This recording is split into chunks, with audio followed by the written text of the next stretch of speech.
algebraic equation. I wish I were troubled. Instead, what I am is enraged. At what exactly, I couldn't tell you.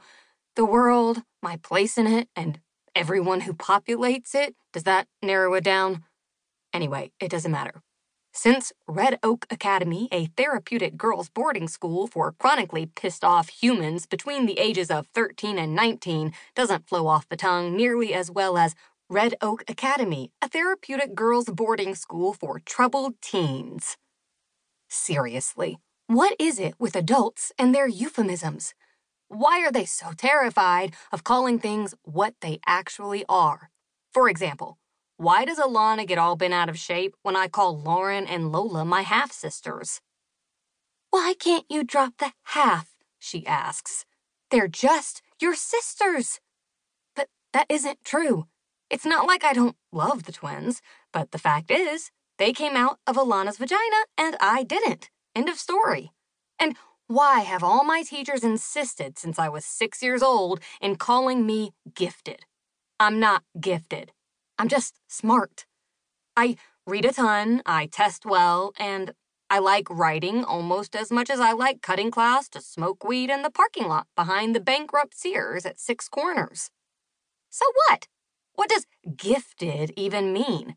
How was it a gift being bored as fuck at school my whole life, having to pretend to fumble over words like prodigious and irrelevant when I'm asked to read aloud so the other kids won't think I'm a freak? Feeling like my brain is always cranking, like it can never shut off, like the only thing that can calm it down is to inhale a book or a drug or a boy. Perhaps Mia is troubled because she's so gifted. This was Mr. Cullerton's brilliant assessment of me when I had my last suspension hearing.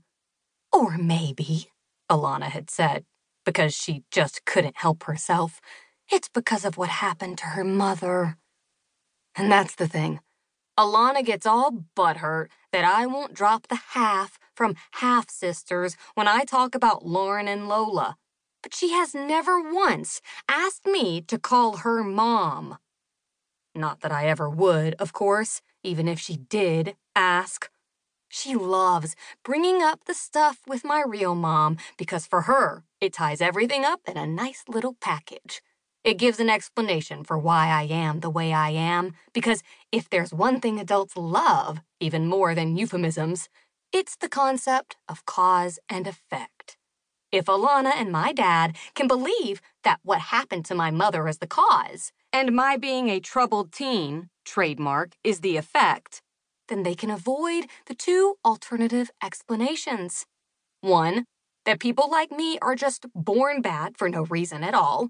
Or, two, that they made me the way I am by some central mistake in how they raised me. You don't have to be gifted to see why it's easier to simply blame it all on a dead woman and move on.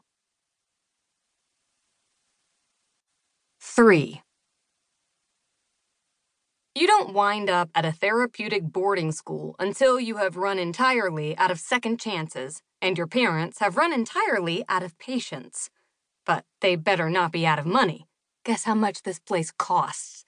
$6,000 a month. If Dad and Alana want to blow their retirement savings and the twins' college funds to send me on a trip to teen prison, I guess that's their own dumb business. I'll be the first to admit that Dad and Alana tried plenty of other tactics before it came to this. Phone restrictions and confiscations, curfews, grounding, consequence charts, behavioral contracts, chore wheels, sending me to volunteer at a soup kitchen, sending me to pound nails and carry wood at my uncle's contracting job.